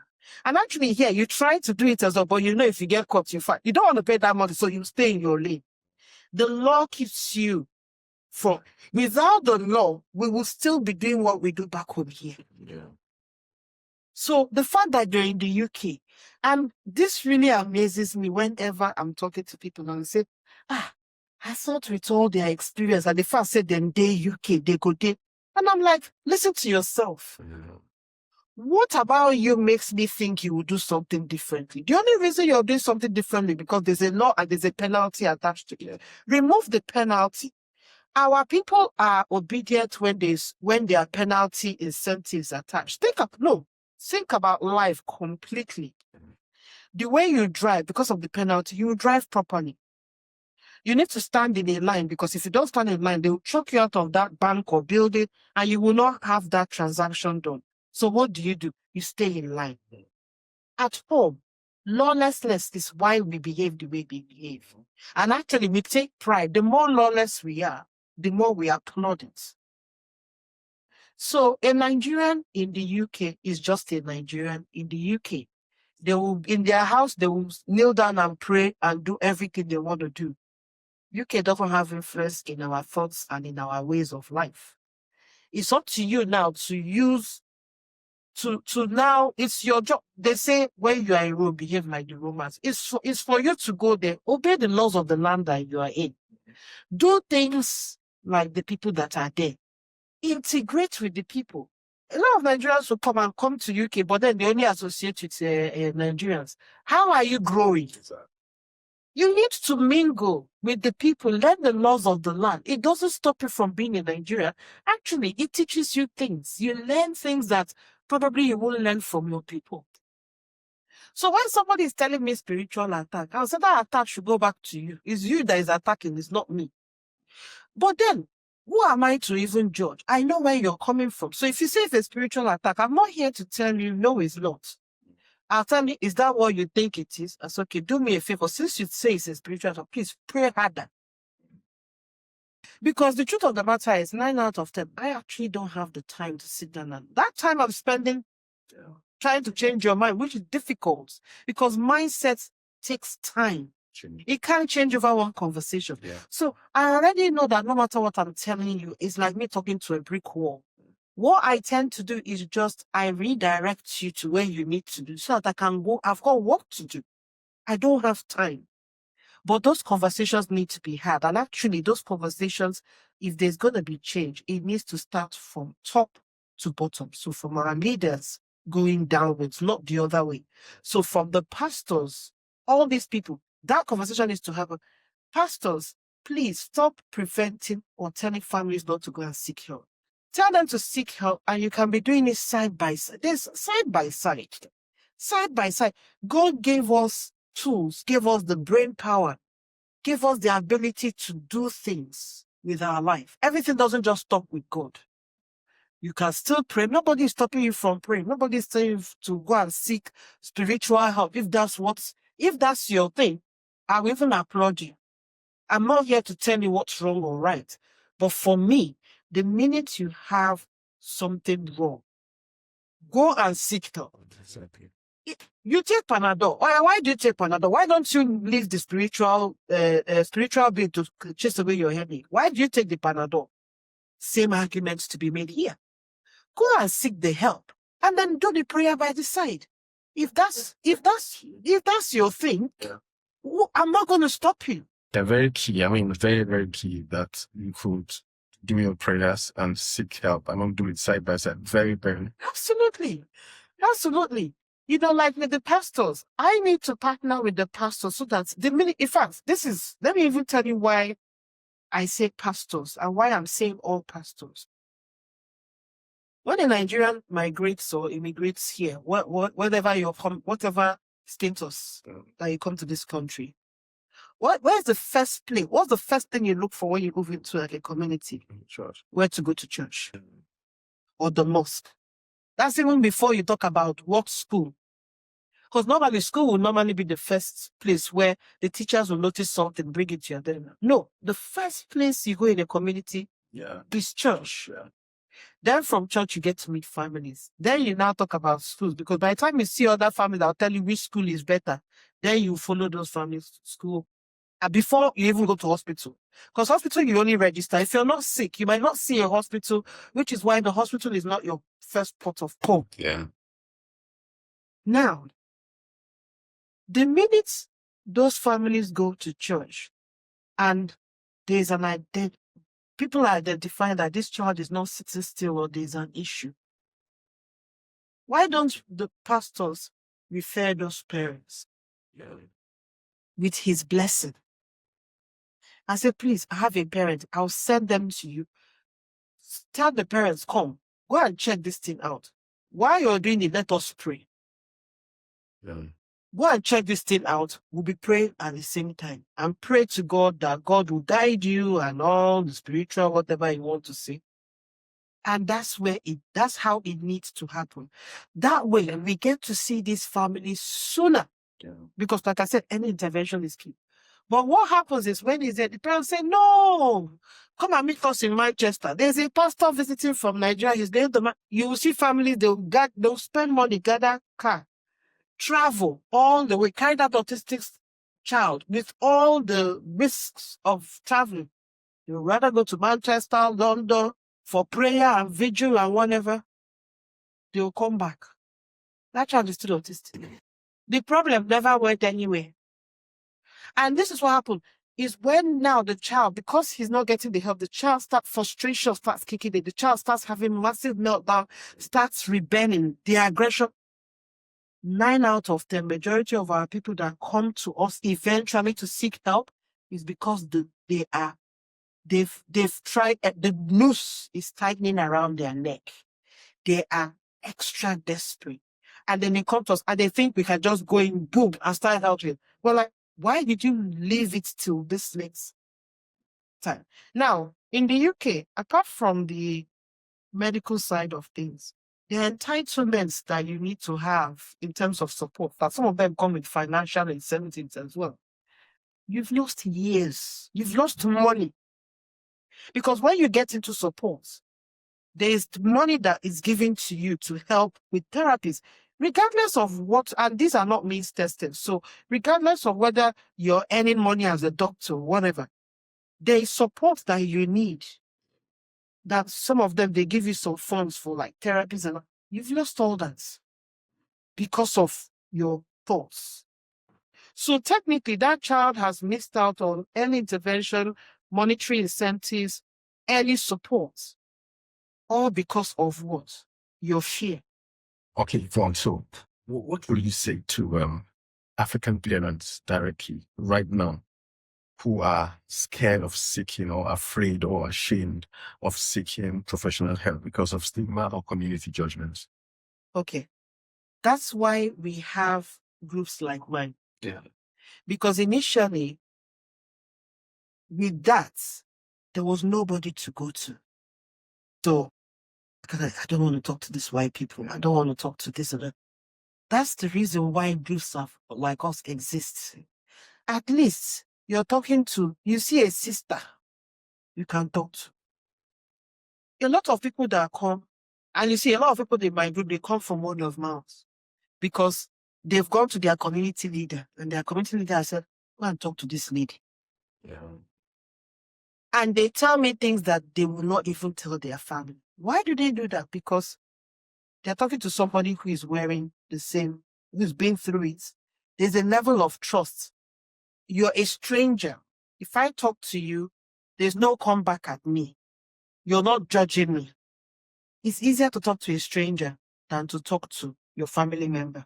So any parents, even if you don't know anybody around you, just talking to a stranger, even maybe okay, first things first, go to a stranger, maybe talk to a nurse that you don't know. Also, talk to a health professional that can guide you. Because I find that it's easier to talk to a stranger if it is that you don't want your family to know. Because most times, a lot of them come to me because they don't want their family to know. Talk to a stranger. When I say stranger, not everybody on the street, but maybe go to a clinic, you have a doctor. Talk to your doctor and say, doctor, please, can you refer me to somebody I can talk to? This is not a clinical matter, but the doctors are linked to charities and people with private clinics. So there's somebody that can, and most people will give you 30 minutes, 1 hour free of charge, just to talk, just to get an idea and take it from there. So that conversation, you must have it, but and then talk to, you see, this is where talking to the pastor now would have been appropriate, because I would have gone back to my pastor and said, pastor, see what I'm having. But this is where now these pastors are different, because a good pastor will say, okay, let me refer you and let's pray about it. But there's some families that have finally gathered that power and motivation to now talk, but they end up talking to the wrong person. Who now tells them, no, don't talk.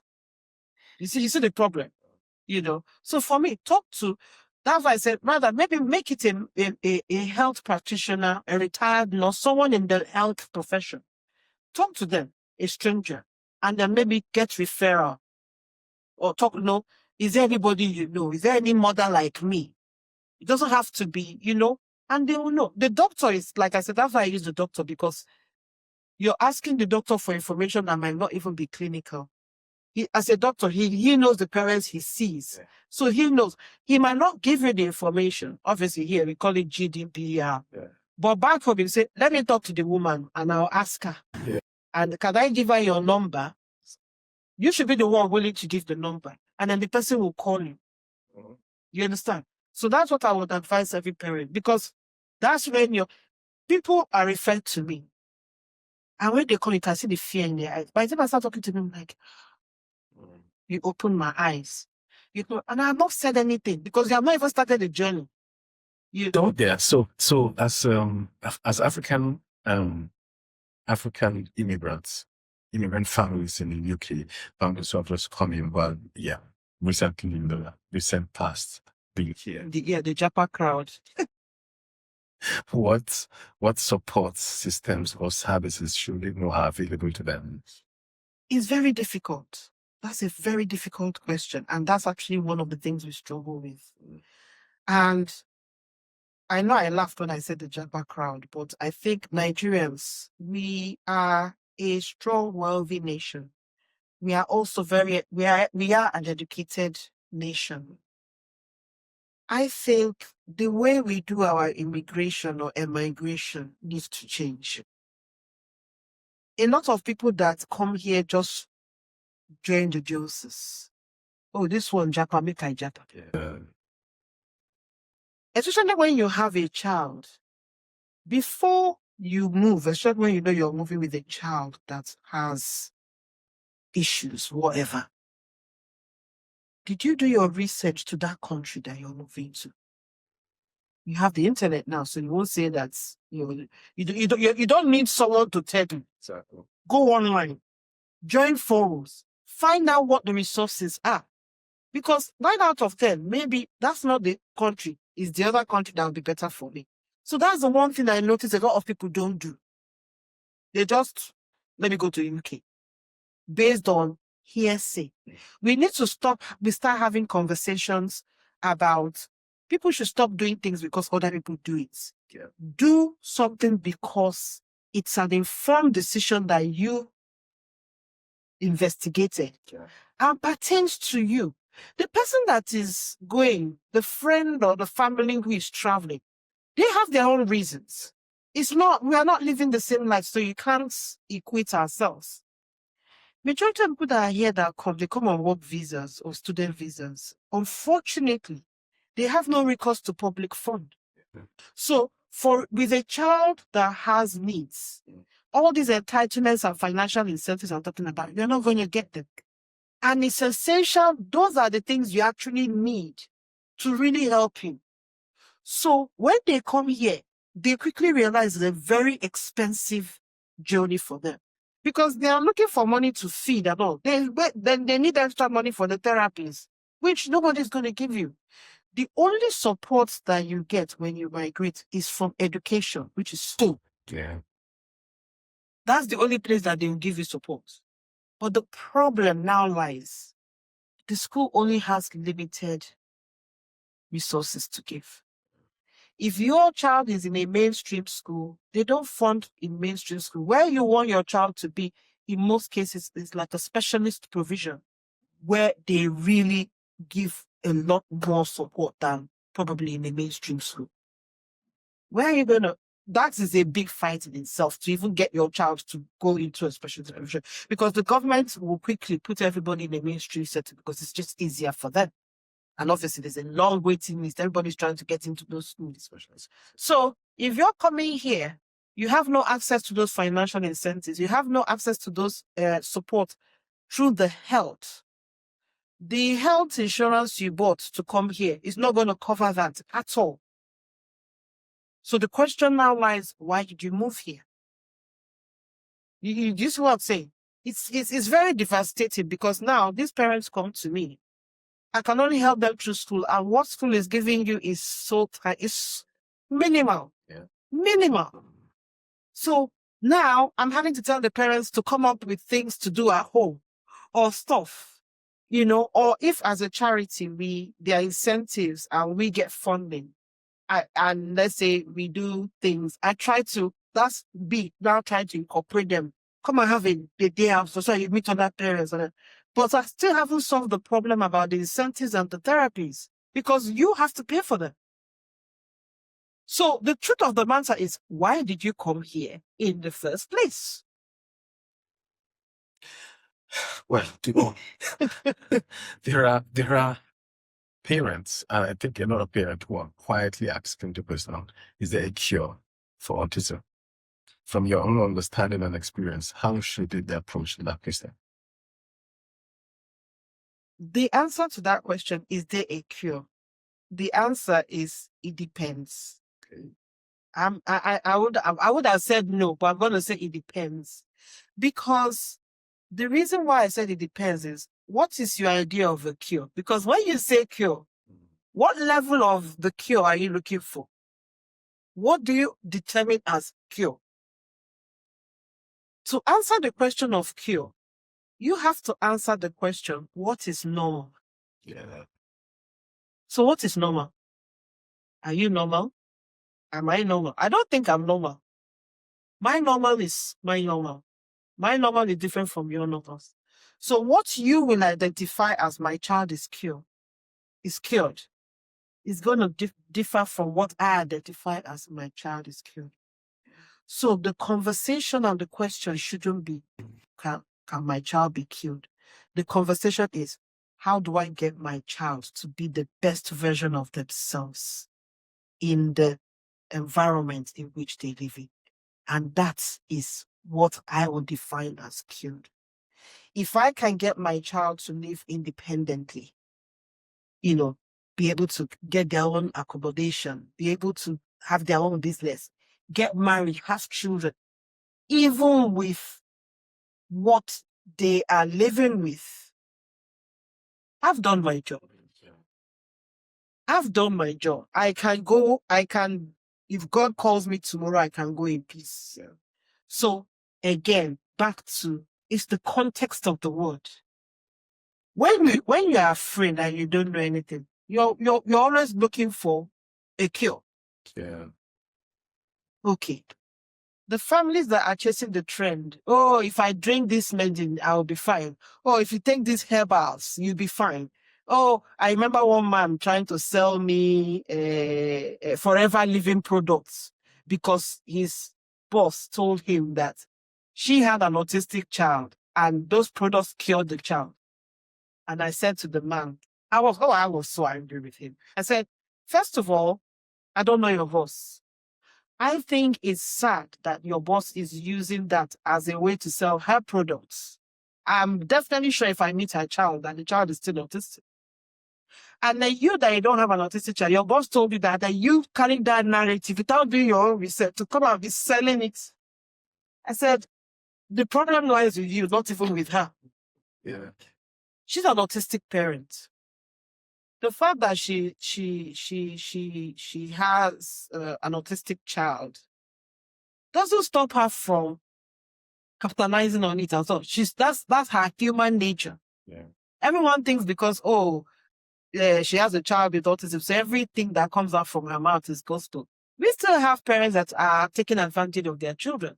We have parents who are using their child as a cash cow. This is you being human. This has nothing to do with you being an autistic parent. And even in the autistic community, like when you come into the autistic community now, they are a vicious bunch.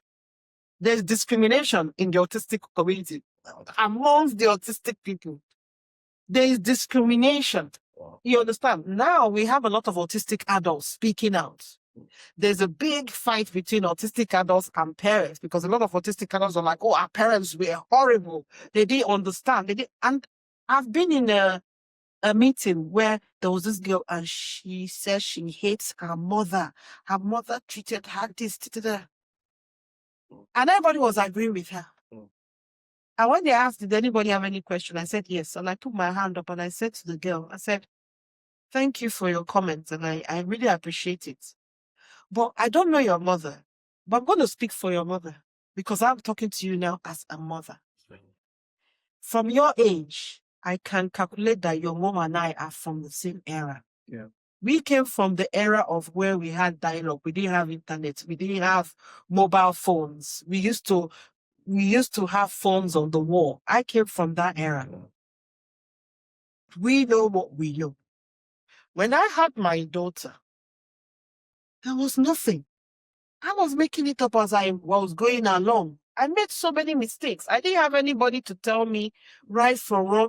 I was like, so your mother will probably be in the same situation. You are looking at it from your eyes. Oh, your mom is this, your mom is that. She didn't know any better. Can you, for just one moment, think about what I'm saying? If you think about that, now let's come back to what you said. Is your mom a bad person? This girl couldn't answer me. Because I've now opened a different perspective. Yeah. It's so easy to blame the parents. These parents, there are a lot of autistic adults coming up. Like, you can't say anything in Facebook now. There's not an autistic adult telling you off. No, you don't say that. You don't use the jigsaw anymore. Don't use the jigsaw. It means we're broken. All that is context. When we were great, when I started this conversation, I told you that we all started with the medical model. Yeah. That's what we were told. My doctor said the autism, the leaflets I was given were all with jigsaw puzzle. Now I'm using the jigsaw puzzle. Does that now mean that I'm a horrible mother because I'm using the jigsaw based on your own narrative? There needs to be a little bit of empathy. I'm trying to understand where those people are coming from. When you're educating somebody, you don't tell them off before you educate. You try and understand where they're coming from. And then say, okay, things have changed. We don't use that anymore. I'll be more receptive to someone telling me, oh, sorry, love. We don't use the jigsaw anymore because it really feels like it means we're broken. We don't use the jigsaw, we use the infinity symbol. We use that. But there's this boom, hard, like they're fighting you. And I'm like, stop it. It doesn't have to be. In fact, the more you fight me, the more I will use that jigsaw because who the hell are you to come and talk? Why are you in my space? If you want to educate, then educate. Why are you using the jigsaw puzzle? I'll tell you why I'm using it. That's what I know. Okay, when, how? And even if you give me the narrative, that doesn't mean I believe you. You've given me the conversation. Allow me to now take this newfound information. Allow me to go and do my research. So when you're educating me, educate me and give me references and links for me to go and find out and come back to you and say, oh, you know what? Thank you so much. I won't use the jigsaw puzzle anymore. I'll be using this now. Now I know. What's going to happen? I will educate all my friends that I know. Because don't forget that before you came to tell me this information, all my friends, I have been telling them about the jigsaw symbol, you know? So this can apply in any conversation that we're talking about. You know, you asked me, you said if a parent comes to me with spiritual or so, I don't knock anybody because I don't know where you're coming from. And this is what is called constructive conversations. People should be open to constructive conversations, you know. And just like with our children, if there's a child that needs help and the only way you're going to help that child is under the table, be ready to go under the table.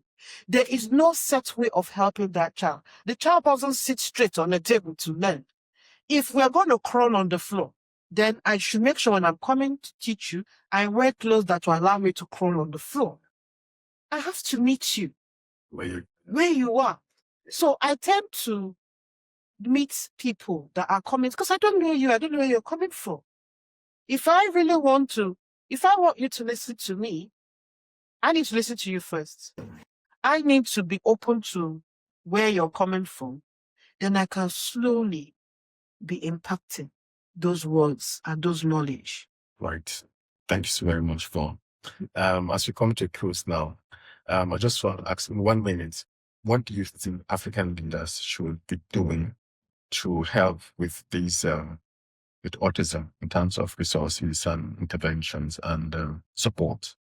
African leaders, this is a very easy one for me, which I know they won't like. African leaders, call all the heads of states, call all the heads, the village chiefs, call all the medicine men, call all the people in positions of importance, influence. So it's very important. Like I said before, when you come here, you go straight to the church. So let's go back to our country, Nigeria. That's why I said you will call all the governors first, isn't it?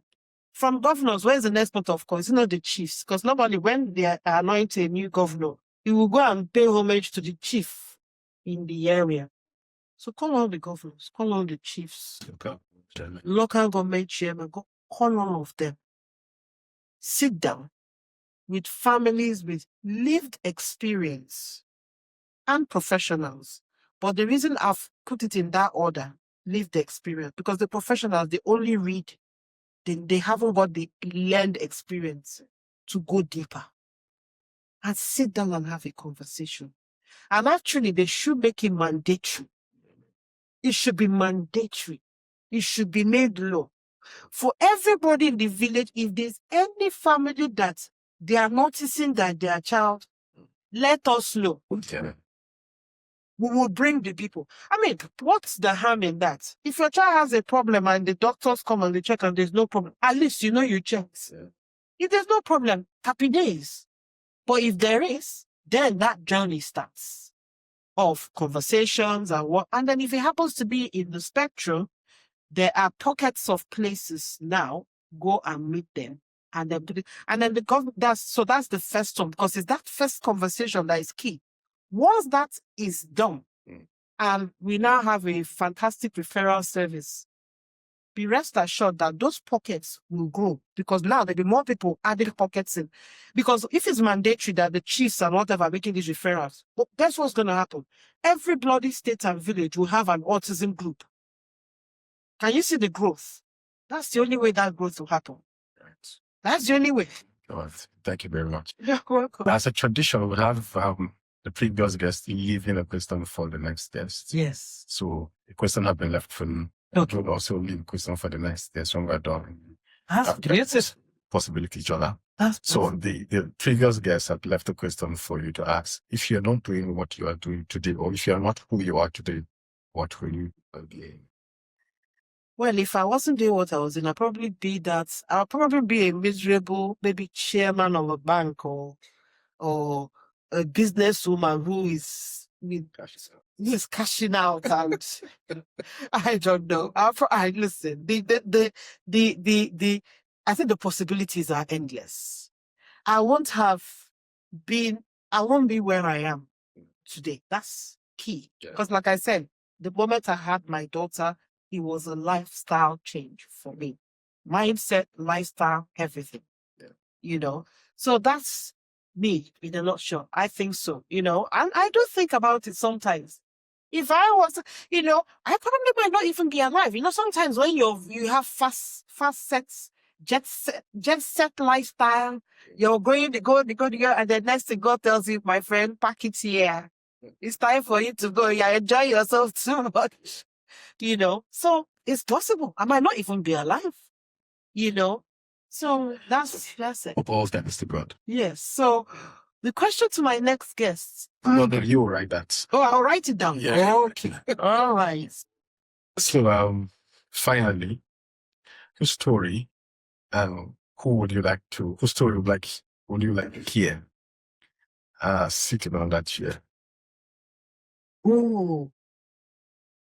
Okay, actually, very easy. I would love the next person coming after me. I would love for you to have an autistic adult. Because that story is far away from mine.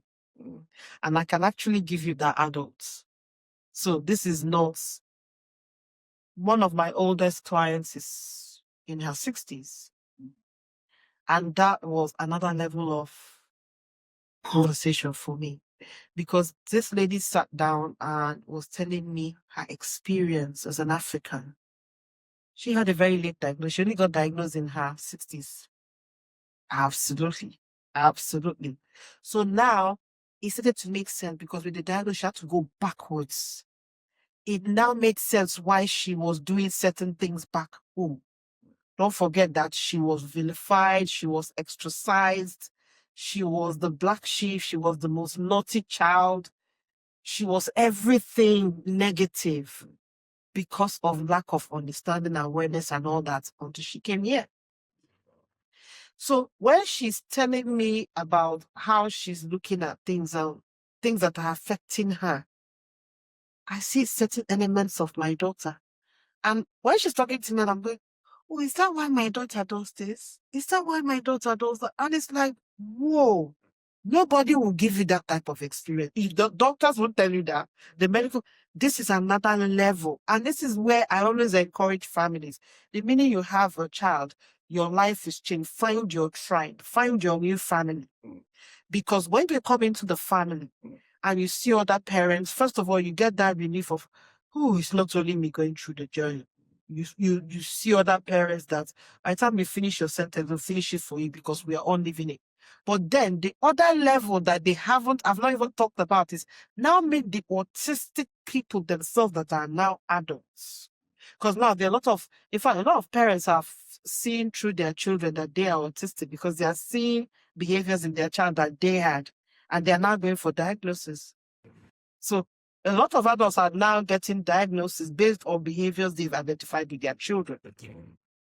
When you now start talking to autistic adult, my brother, that level of conversation, he passed doctor, politics. It's a different, because when this lady was talking, I was like, all of a sudden I knew nothing.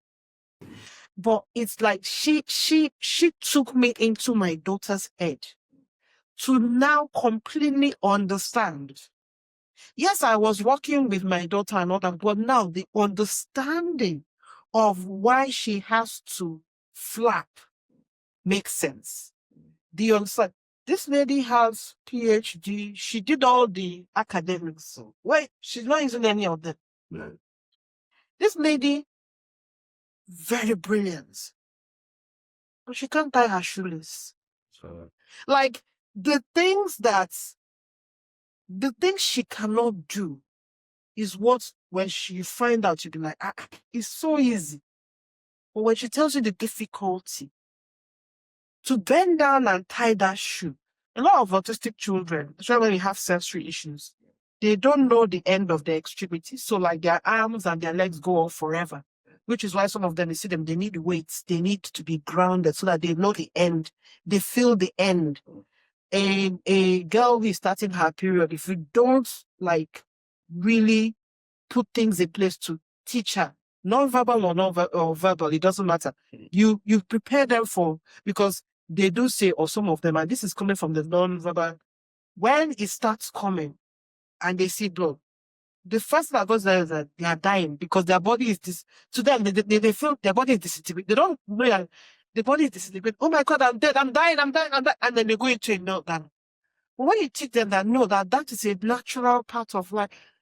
We taught my daughter for 2 years before she started. So when it came, my brother was in the corner there hyperventilating. My daughter just looked, oh, okay.